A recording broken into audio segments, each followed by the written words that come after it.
Thank you. Thank you, thank you, thank you. I don't know who she's talking about, but thank you. Folks, look, let me say, I didn't know I was going to get that kind of an introduction, but let me say at the outset that, we've all gone through really difficult times. Every one of you out there, one way or another. And I had an overwhelming advantage, and I mean it sincerely. I had a family that was there for me every single solitary moment. And so I don't deserve this credit for enduring that so many people I meet. Think of all the people you know, whether they're constituents or friends or relatives, who get up every morning, don't have anybody. They put one foot in front of the other, and they do it. They lost a child, they lost a mother, a father, a husband, someone close to them, just plucked away. And they get up every single day and put one foot in front of the other. And they're the people who deserve our recognition and our credit. I think I've talked to Bill and Grace Nelson about this. The only thing, today is my son Beau's birthday, but the only thing that Beau said to me when we were told he was going to die within minutes or of an hour, that he looked at me and he said, "Dad, promise me, Dad, you're going to stay involved." I said, I'll be good, Beau. He said, "No, Dad, promise me. Give me your word as Biden that you're going to stay engaged." Because he knew, like a lot of you, what you've been through, the first instinct is you just want to crawl up in a ball and just leave. No longer do what you've done your whole life that he said, Dad, promise me. I give my word. That was the last conversation in Walter Reed Hospital, lying there in the bed. And then he looked at me and said, "And Dad," and his brother Hun, who was his closest friend. We were all three on the bed. And he turned to me and said, "Dad, I want you to know, I'm not afraid." So, I had so much help, starting from the time that I lost my wife and daughter in that accident. But look, everybody has got horrible things they've had to deal with. And we've watched them I sat in the Senate for 36 years. We watched people literally die in our midst. Remember that scene where Teddy walked out? I'm flattered that you think as highly of me as you stated, Kristen, but I had a lot of help. And I want to thank you for the introduction. It's very gracious, but like I said, there's a lot more people who've done a lot more. And to my good friend, Chris Coons. Two things I tell everybody about Chris Coons, you gotta know. One, he's smarter than you. And two, the boy can preach. He's the only guy that went to law school and got a divinity degree at the same time. I worry about divine lawyers. But anyway, Chris, thank you. You've been a great friend. And as you were speaking, Chuck sort of leaned over. He didn't say anything, but just like, was that Delaware? But it was Delaware. That's why I got involved in politics in the first place. I remember going to a little Catholic grade school in Claymont, Delaware, which was a steel town that was dying. And the bus my mother would drive me to the school parking lot. It was called Holy Rosary School. From it was called Brookview Apartments. It used to be Section 8 housing later. And I get out of the bus, I get out of the car, and that's where I-95 runs parallel to these days. And I said, "Mom, why are all those kids," it was then called colored, "why are all those colored kids in that bus?" Because in Scranton, there weren't any. There were very few blacks. So they're not allowed to go to school with us here in Delaware. So, and Milton wasn't what you might call the epicenter of desegregation. And so you've been through a lot, but you've done a lot as well. And I thank you. And Carrie Job, you have the voice of an angel, kid. I tell you what, you really do. And that guy sitting next to you, he's a lucky guy. A lucky guy. And besides, he has all his hair. And Vice President Harris, Majority Leader Schumer, Mitch McConnell. Mitch, I don't want to hurt your reputation, but we really are friends. And that is not an epiphany we're having here at the moment. You've always done exactly what you've said. You're a man of your word, and you're a man of honor. Thank you for being my friend. And folks, members of Congress and spouses, I'm honored to join you all today. You know, we're keeping our prayers for Senator Lujan, and keep him in your prayers today. I think, from what I understand, he's going to be okay and be back with us in not too distant future. But we pray for safe recovery. And a special thank you to the bipartisan chairs of this breakfast, Representative Lamb and Wahlberg, Gillibrand and Rounds. Mike, I know it's been 3 months to this day that you lost Gene to cancer. So you know of what I speak. And it's like losing a piece of your soul. And I remember. Today, as I said, is a day that a lot of us can remember the times and what we lost, each of us. And just like I miss my son every single day, I know he's always with me, for real. He's always with me. Congressman McBath, just like your precious son Jordan, he's always going to be with you, for real. It becomes a piece of you. You know, how many times have you all been through this, about to make a decision, say, what would Beau want, or what would Jill want, or what would, whatever it is. And for everyone out there who has lost a piece of their soul, they're always with you. And all through the pain, I think if you can find purpose of a life that makes you worthy in their eyes of what they expect of you. This breakfast usually is held in a big Washington hotel with a big crowd. Today we're here in the Visitor Center of the United States Capitol with a much smaller crowd. A more intimate setting to see each other here and listen to each other, standing in this, which is in governmental terms, a sacred place. And think about our former colleagues and close friends we lost in this year. Bob Dole, Harry Reid, Johnny Isaacs, who was a hell of a guy, Max Cleland, Carl Levin, Mike Enzi, John Warner, Walter Mondale. And, I learned a long time ago, never make one good eulogy. Because if you make one good eulogy, you got to do a lot of eulogies.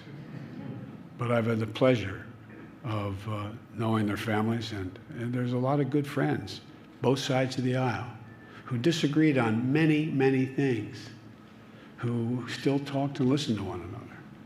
I think I've said to Mitch and some of you earlier in the last couple of years that, one of the things I don't know for sure, but I think is missing in the Congress, we don't spend as much time with one another as we used to.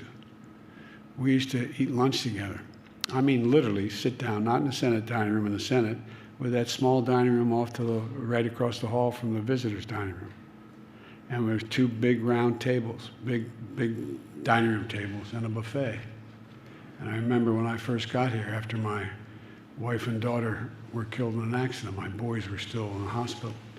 And I remember Teddy would always come and say, come to lunch. I didn't want any part of going to lunch. And one day he just dragged me over to lunch. He said, you'll learn more there than any place else. And I would go to lunch there literally every day and listen to the senior members. And you learn about their losses, their happiness. You learn about them. You learn about their, I remember one day I walked in and there was a little corner in the table, or a corner table, when the big table was filled. And I sat there, and Jim Easton said, "Come over here, Joe, sit down here." And I wasn't about to sit in John Stennis' seat. And because he sat at the head of the table. And he said, "No, come on, you're gone." So I ordered my hamburger, whatever the devil I ordered, took a couple bites, and then walks John Stennis. And I immediately put a napkin on all my stuff, and I said, "I'm finished, Mr. Chairman. Come on, right here." I later got a handwritten letter from him about 3 o'clock in the afternoon. "I appreciate the honor of you recognizing my seat, but you didn't finish your meal. I promise this favor will be returned." It was returned. He actually endorsed me and I ran for president from Mississippi. I think that was an expensive hamburger for him. But I guess what I'm trying to say is, when you know one another, when you know, and no matter how badly you disagree, and people think, Rev, that in the days that's divided here, we had a lot of flat-out old segregation is still in our caucus. But Teddy Kennedy would argue like hell with Jim Eastland, and then they'd go down and have lunch. Didn't agree with one another, but they treated each other with respect even in that day. And I just think that when you learn that another man or woman, you're flying a Codell and someone has their husband or wife with them, and you learn that they have a kid with a problem with alcoholism. You learn that they have a daughter who has breast cancer. You learn that it's hard to dislike the person. And so one of the things I pray for, and I mean it, is that we sort of get back to the place that's so busy. I think things have changed so much. But that we get to really know each other. It's hard to really dislike someone when you know what they're going through, the same thing you're going through. Like President Eisenhower, the first president to attend this breakfast 70 years ago. At the time, President Eisenhower said, there's a need we all have in these days and times for some help which comes from outside ourselves. Outside ourselves. I've attended many of these prayer breakfasts over the years with our nation at war, in struggle and strife, peace, and times of prosperity when everybody was getting on. But a nation in prayer. Jill and I have been humbled by the prayers of so many of you, and it means everything to us. We pray for our nation as we face the inflection point in our history. So much is going to change, no matter who's sitting in my job. The world is changing. The world is changing. There's the moment, but there's also a moment of great progress, of lives saved in this pandemic, not just the ones lost, new jobs created for people, new hope, rebuilding the nation, but also a moment of pain for the lost lives and the lives that lost in this pandemic, and the cruel twist of fate that occurred. At a moment of great division of our democracy is at grave risk. I pray that we follow what Jesus taught us, to serve rather than be served. I don't always do it. I hope try. I don't always do it. I pray to keep the faith, that the very promise of America, believing that there's nothing we can't do, where every person is created equal in the image of God, no matter where we come from, who we are, what our color, or how we choose to pray, or whether or not we choose to pray. They deserve to be treated equally throughout their lives. Faith in the very idea of America that can be defined, in my view, by a single word. I've been saying this for over 30 years. When I get asked to define America, one word: possibilities. Possibilities. One of the reasons why other countries sometimes think we're arrogant is we believe anything is possible. Anything is possible. And faith in the American people will prove each and every day we're a great nation because we're at our heart a good people. We do bad things and we get frightened. St. Augustine wrote that a people was a multitude defined by a common object of their love. I believe the common objects of our love that define us Americans are opportunity, liberty, dignity, respect, honor, service, truth. Things everybody recognizes both here and around the world. As I stand in this citadel democracy that was attacked 1 year ago, the issue for us is unity. How do we unite us again? Unity is elusive, but it's really actually necessary. Unity doesn't mean we have to agree on everything, but unity is where enough of us believe in a core of basic things, the common good, the general welfare, a faith in the United States of America, the United States of America. Nearly 3 weeks ago, we were reminded of that truth. A gunman entered a synagogue in Colleyville, Texas. He took 4 worshipers hostage, including a rabbi, for 11 hours. But violence and vengeance didn't pierce the goodness and grace of that scene. Heroic law enforcement officers were joined by local faith leaders, including an imam, a Baptist minister, who offered their help. Nearby Catholic Church opened its doors for the hostages' families. At sunset, a group of Muslim women, friends of the rabbi's wife, walked in with one of the rabbi's favorite foods. They hugged and they wept because of the bravery of the hostages and the law enforcement officers. The hostages escaped safely, and the families were reunited. When asked later if he would change anything, the rabbi said, quote, "We will do what we always do, which is the best we can," which is the best we can. I had a long conversation with the rabbi. It was interesting to hear him describe the scene and how faith mattered. Whether you're in a synagogue or a church or a mosque or a temple, whether you're religious or not, we're all imperfect human beings trying our best, the best we can, because we can't know the future. We can't know what's coming. We also can't live in fear every step of the way. That's America. From darkness, we've found joy, hope, and light. Rather than driving us apart, faith can move us together, because all the great confessional faiths have the same fundamental basic beliefs. Not just faith in a higher power, but faith to see each other as we should. Not as enemies, but as neighbors. Not as adversaries, but as fellow Americans. As leaders of this nation who work and pray together, there's an oath to God and country to uphold, and a charge to keep, to stand in the breach, and to protect our democracy, to work together to right wrongs. That's how we all came here, to make the most of our time on earth. For if a house divided cannot stand, surely a house united can do anything. And if we do that, I think we'll have done our duty. With history and God watching, we will have to prove that there's nothing beyond the capacity of the United States when we're united. United States. You know, some of the senior senators are here. Used to kid me because I was quoting Irish poets on the floor of the United States Senate. And there's a poem, The Curate Troy, written by an Irish poet who I got to know.